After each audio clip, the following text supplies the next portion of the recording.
বীরভূমের সাঁইথিয়ায় অস্ত্র মিছিল, সেই ছবি দেখাবো। অস্ত্র মিছিল এই মুহূর্তে চলছে বিজেপির তরফ থেকে। রামনবমী উপলক্ষে কথা বলবো, আমাদের প্রতিনিধি থাকবেন আমাদের সঙ্গে। অস্ত্র মিছিল বীরভূমের সাঁইথিয়ায়, সুপ্রতিম প্রতিনিধি রয়েছেন সঙ্গে। সুপ্রতিম, দেখো, সেটা হচ্ছে যে বীরভূমের বিভিন্ন জায়গায় রামনবমীর মিছিল বের করা হয় এবং সেরকম কিন্তু বীরভূমের যে সাঁইথিয়া শহর রয়েছে সেখানেও কিন্তু রামনবমীর মিছিল বেরিয়েছে এবং সাঁইথিয়ার বিভিন্ন পাড়া থেকে যে রামনবমীর মিছিল বেরিয়েছে সেখানে কিন্তু দেখা গেল অস্ত্র মিছিল এবং হাতে তরোয়াল নিয়ে কিন্তু মিছিল চলছে, উচ্ছ্বাস চলছে এবং তার সঙ্গে জয় শ্রীরাম ধ্বনিও চলছে। তবে এই যে অস্ত্র নিয়ে বেরিয়েছে তাদের পুলিশি নিরাপত্তাও রয়েছে যাতে কোনো রকম কোনো সমস্যা না হয় বা যাতে কোথাও কোনো রকম কোনো উত্তেজনা না ছড়ায়। তো সাঁইথিয়াতে কিন্তু শান্তিপূর্ণভাবেই এই অস্ত্র নিয়ে মিছিল কিন্তু চলছে।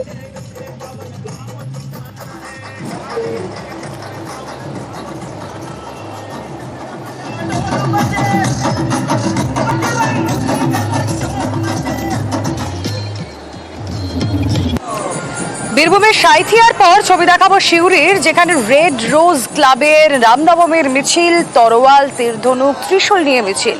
মিছিলে উপস্থিত বিজেপি নেতা জগন্নাথ চট্টোপাধ্যায়। মিছিল সিউড়ি শহর প্রদক্ষিণ করে, ছিল পুলিশি নিরাপত্তা, প্রচুর সাধু সন্তর উপস্থিতি এই র্যালিতে। সুপ্রতিম প্রতিনিধি রয়েছেন আমাদের সঙ্গে। সুপ্রতিম, যে ছবি আমরা দেখছি যে রামনবমীর এই দিন হাতে তরোয়াল, তীরধনুক, ত্রিশূল এই নিয়ে মিছিল, এভাবে অস্ত্র প্রদর্শন করে মিছিল, এটা তো নিষেধাজ্ঞা ছিল এর ওপর। একদমই দেখো, নিষেধাজ্ঞা ছিল, তবে কিন্তু বীরভূমের সিউড়ির বিভিন্ন দিক থেকে একই চিত্র দেখা গেল এবং সিউড়ির হচ্ছে রেড রোজ ক্লাব, সেটাও কিন্তু বিজেপি কর্মী সমর্থকরা, যেটা বিজেপি সমর্থিত ক্লাব বলা যেতে পারে। এবং সেখানে যে সদস্যরা বেরিয়েছে যে রামনবমীর মিছিলে, সেখানেও কিন্তু রামনবমী জয় শ্রীরাম স্লোগান এবং তার সঙ্গে হাতে তরোয়াল রয়েছে, তীরধনুক রয়েছে এবং ত্রিশূল রয়েছে। এবং সেখানে কিন্তু বিভিন্ন সাধু সন্তরা এই মিছিলে অংশগ্রহণ করেছে এবং সেখানে উপস্থিত রয়েছেন বিজেপি নেতা জগন্নাথ চট্টোপাধ্যায়। তার পাশাপাশি সিউড়ির যে শালবনী এলাকা রয়েছে পুলিশা, সেখানেও কিন্তু মিছিলে ছিলেন জগন্নাথ চট্টোপাধ্যায়। সেখানেও যে মিছিল হয়েছে সেখানেও কিন্তু অস্ত্র মিছিল হয়েছে, সেখানেও কিন্তু তরোয়াল নিয়ে রামনবমীর যে মিছিল, সেই মিছিলে কিন্তু দেখা গেল একই রকমের ছবি।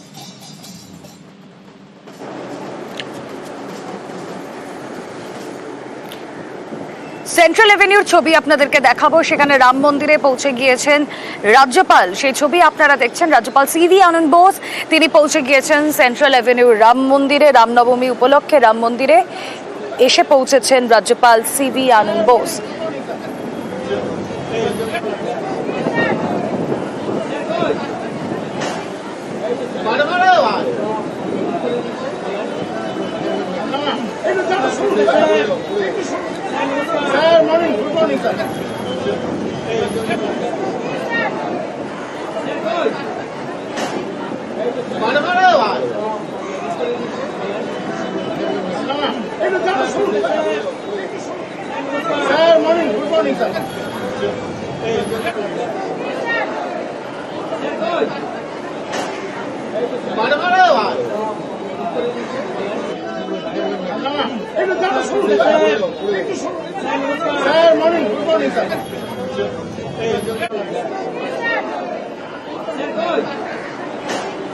বেশ, সুদীপ্ত সেন প্রতিনিধি রয়েছেন আমাদের সঙ্গে। সুদীপ্ত, আমরা ছবি দেখাচ্ছি দর্শকদের, যেখানে সেন্ট্রাল এভিনিউর রাম মন্দিরে এসে পৌঁছেছেন রাজ্যপাল সিভি আনন্দ বোস। কি চলছে?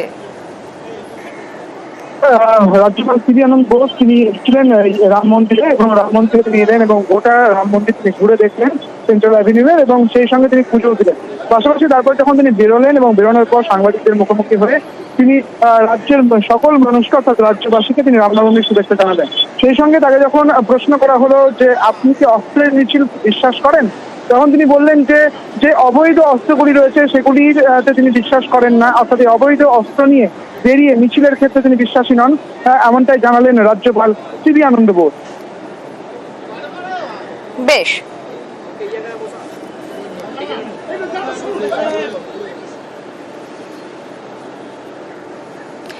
আসানসোলের ছবি দেখাবো, রামনবমীর মিছিল, সেখানে অগ্নিমিত্রা পল তিনি পৌঁছে গিয়েছেন বিজেপি কর্মী সমর্থকদের সঙ্গে নিয়ে।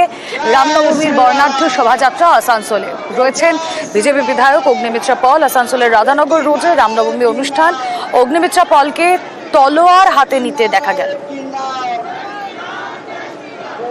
দীপক প্রতিনিধি রয়েছেন আমাদের সঙ্গে। দীপক, দেখো, একেবারে অগ্নিমিত্রা পাল বিজেপি বিধায়ককে অস্ত্র হাতে নিয়ে দেখা গেল রামনবমীর এক মহাবীর কমিটির পাগড়ি বিতরণ অনুষ্ঠানে।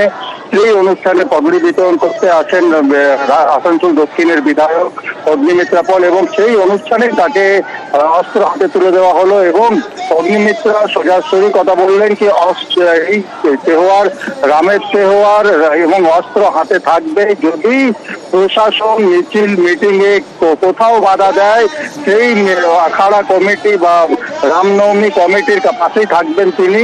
এই বার্তা দিয়ে তিনি অস্ত্র হাতে নিয়ে একেবারে সরাসরি মঞ্চে তাকে দেখা গেল।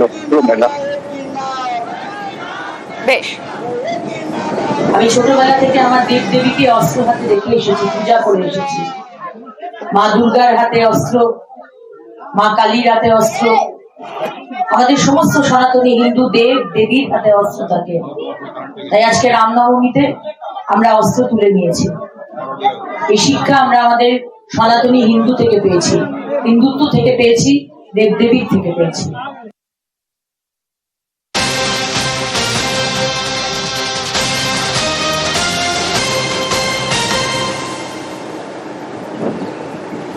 বারাসাতের কদম্বগাছি এলাকায় এবার ছবি দেখাবো, সেখানে সরকারি টাকা অপচয়ের অভিযোগ।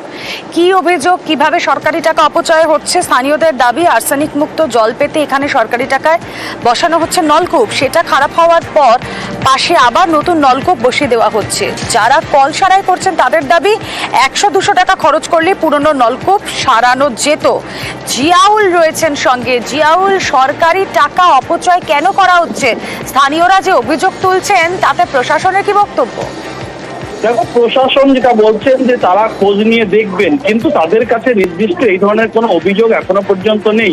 কিন্তু আমরা এই বারাসত ব্লক 1-এর একাধিক এলাকা, কদম্বগাছি, খোলাসহ একাধিক এলাকায় ঘুরলাম, সেখানে দেখা যাচ্ছে শতাধিক কল কিন্তু এই ধরনের গভীর নলকূপ বসানো আছে, যার খরচ 1 লক্ষ থেকে 1.5 লক্ষ টাকা, 2 লক্ষ টাকাও খরচ হয়েছে। যেহেতু আর্সেনিক যুক্ত এলাকা, আর্সেনিক মুক্তর জন্যই কিন্তু এলাকায় এই ধরনের কল বসানো হয়েছিল। কিন্তু এলাকার মানুষ যেটা বলছেন যে এক জায়গায় একটি কল বসানো রয়েছে, সেটা 2-4 মাস চলার পরে সেখানে একটা টিপবল বা সামান্য প্রবলেম হচ্ছে, হয়তো 100 থেকে 200 টাকা খরচ, কিন্তু সেটা সারাই না করে পাশে আরো একটি 1.5 থেকে 2 লক্ষ টাকা কল বসানো হচ্ছে। ফলে একদিকে সরকারি সম্পত্তি, সরকারি অর্থ নষ্ট হচ্ছে, কিন্তু কোনো ভ্রুক্ষেপ নেই। যে সমস্ত যারা পিএইচি আধিকারিক রয়েছেন তাদেরকেও বারংবার বলা হয়েছে, কিন্তু কোন রকম ভাবে তারা সেই কল সারাইয়ের দিকে যাচ্ছেন না, উল্টা সেখানে আরো একটি কল বসানো হচ্ছে। এই মুহূর্তে কিন্তু এই শুধু বারাসত 1-এ প্রায় না হলো 100-এর বেশি কল যেগুলো বসানো রয়েছে, যেগুলো আর্সেনিক মুক্ত পানীয় জল সেখান থেকে পাওয়া যেত, এলাকার মানুষ সেটা তাদের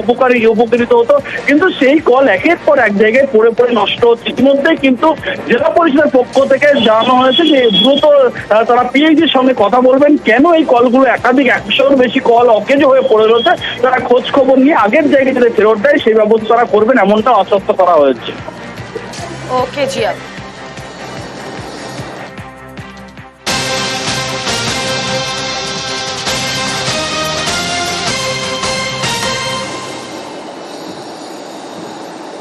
ভাঙা হলো ইসকোর টাওয়ার। বার্নপুরে ইসকোর 5টি টাওয়ার, তা ভেঙে ফেলা হচ্ছে, সেই ছবি আপনাদেরকে দেখাবো। ব্রিটিশ আমলের কুলিং প্লান্ট, কয়েক সেকেন্ডে ধূলিসাৎ টাওয়ার। ইসকোর সম্প্রসারণের জন্য ভাঙা হলো টাওয়ার। দীপক প্রতিনিধি রয়েছেন আমাদের সঙ্গে। দীপক, তৈরি করা এই 5 কুলিং টাওয়ারকে বার্নপুর ইস্কো কারখানা কর্তৃপক্ষ আজ ঠিক 12টা বেজে 15 মিনিটে ভেঙে ফেলা হলো। দক্ষিণ আফ্রিকা অর্থাৎ বিদেশ থেকে আসা প্রতিনিধি দল সেই কুলিং টাওয়ারে বারুদ বিস্ফোরক লাগায়, এবং 12টা বেজে 15 মিনিটের সময় দেওয়া হয়েছিল যে এই 5 কুলিং টাওয়ার ভেঙে ফেলা হবে। সেই মতোই 12টা বেজে 15 মিনিটে কয়েক সেকেন্ডে ধূলিসাৎ হয়ে গেল এই 5 কুলিং টাওয়ার। বার্নপুর ইস্কো কর্তৃপক্ষ জানাচ্ছে কি 1932 সালে এই কুলিং টাওয়ার তৈরি হয়েছিল, এবং বার্নপুর ইস্কো কারখানায় 35,000 কোটি টাকা বিনিয়োগ হচ্ছে, সম্প্রসারণের কাজ চলছে, সেই কারণে জমির প্রয়োজন রয়েছে এবং এই কুলিং টাওয়ারের প্রয়োজন এখন বর্তমানে নেই। তাই এই 5 কুলিং টাওয়ারকে ভেঙে ফেলা হলো কয়েক সেকেন্ডে। বেশ, নজর থাক।